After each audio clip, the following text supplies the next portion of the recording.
یو مولا مسله کوله چې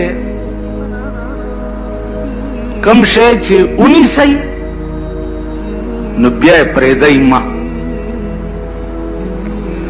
مطلب یې دا و چې کومه نیکي یو ځل شروع کړې نو بیا هغه نیکي پرېږده مه. خو هغه مولا اختصار نه کار واغستو وی چې رونو چې کم شی ونیسئ بیا یې پرېږدئ مه.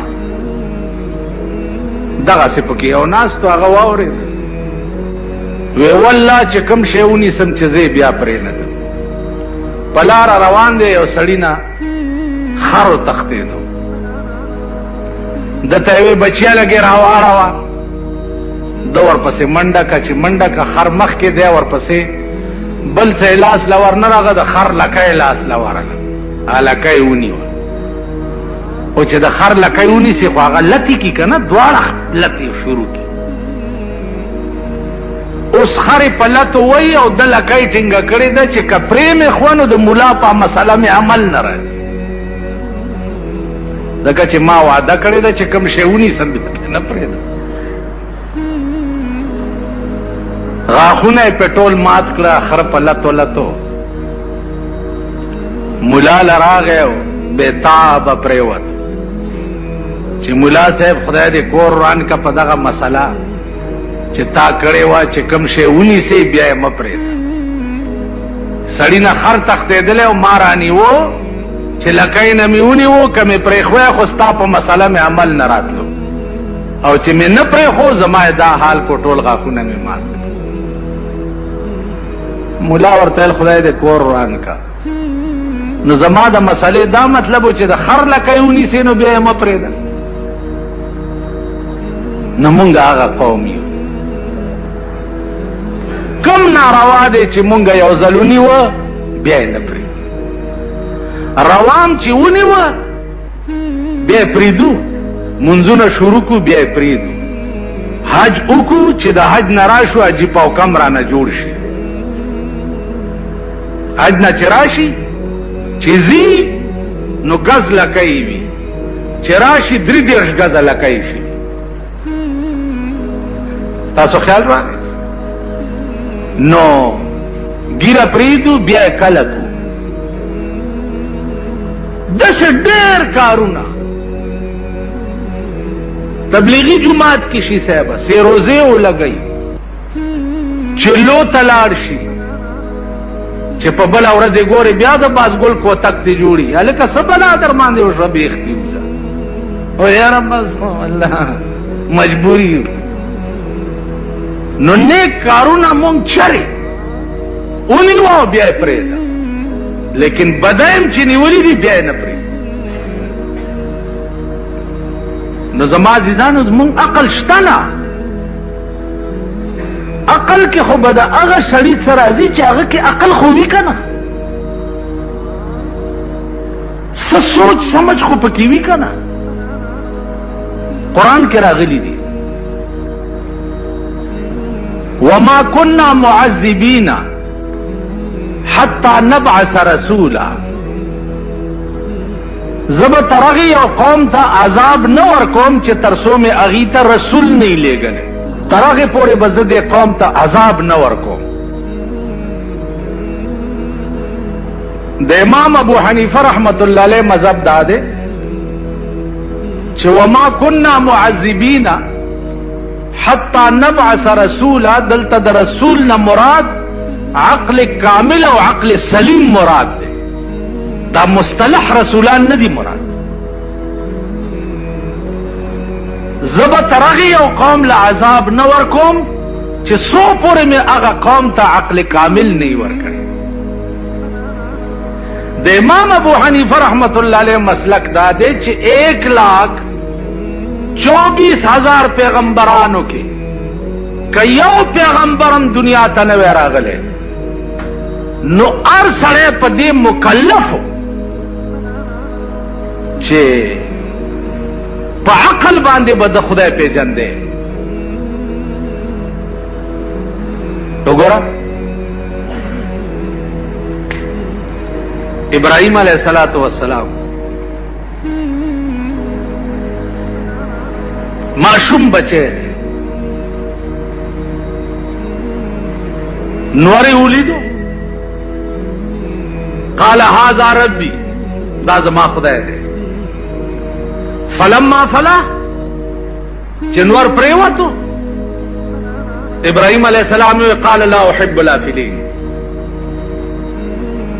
فنا کېدون کې زما خدای نه دی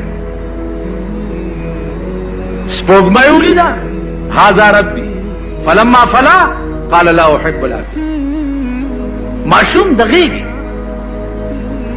دغیږي بچی تا په عقل کامل سره دا معلومیږي چې الله لازوال ذات دی الله موجود ذات دی افنا کیږي نه نو که پیغمبرانو کې یو هم نه وای راغلی نو هر سړی په دې مکلفو چې په عقل کامل بد خدای پیژندې لکه ګوره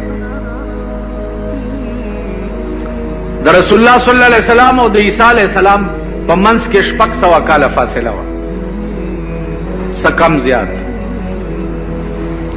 دې ته زمانہ د فطرت وي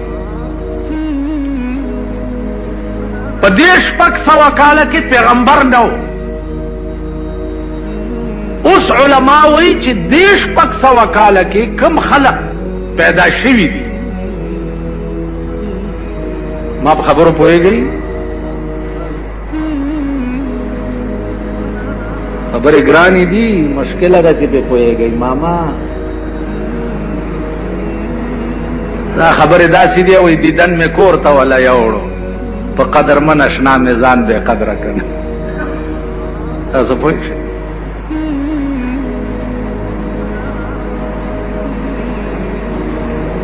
اوس فطرت الوحی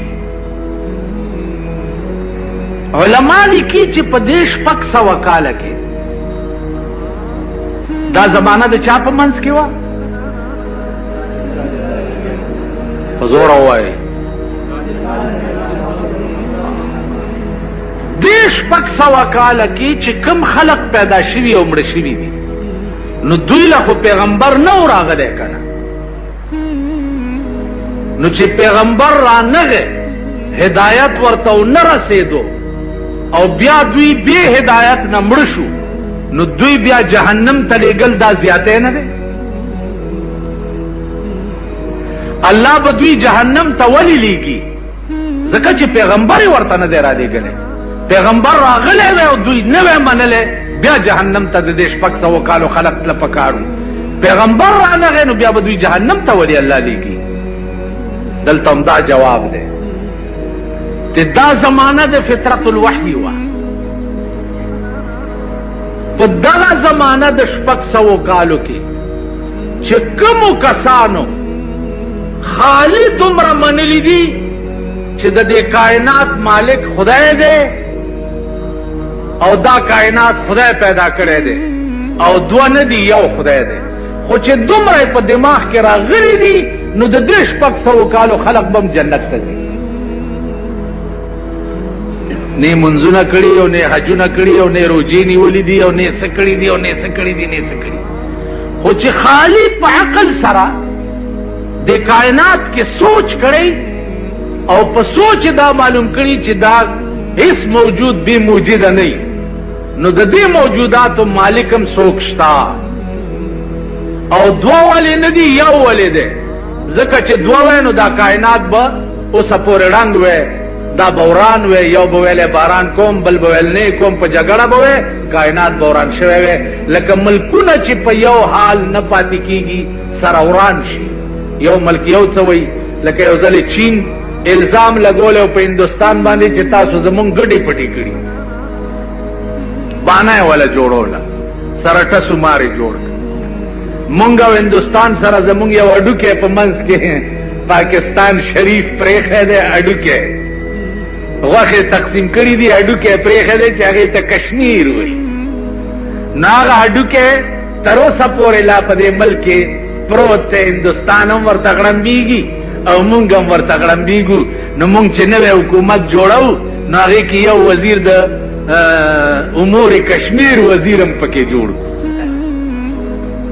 تاسو خیال راغی یو وزیر پکې د امور کشمیر نو هغه کشمیر اډوکی چې دی الله زمون خولې ته راځي او نه د هغې خولې ته راځي نو داسې ملکونه لکه څنګه چې بچ نه پاتې کېږي داسې که خدایان دوه وی نو دا کائنات بم کروڑونه او لکونه او اربونه کاله وشو تر اوسه بچ نه وی پاتې وران به وی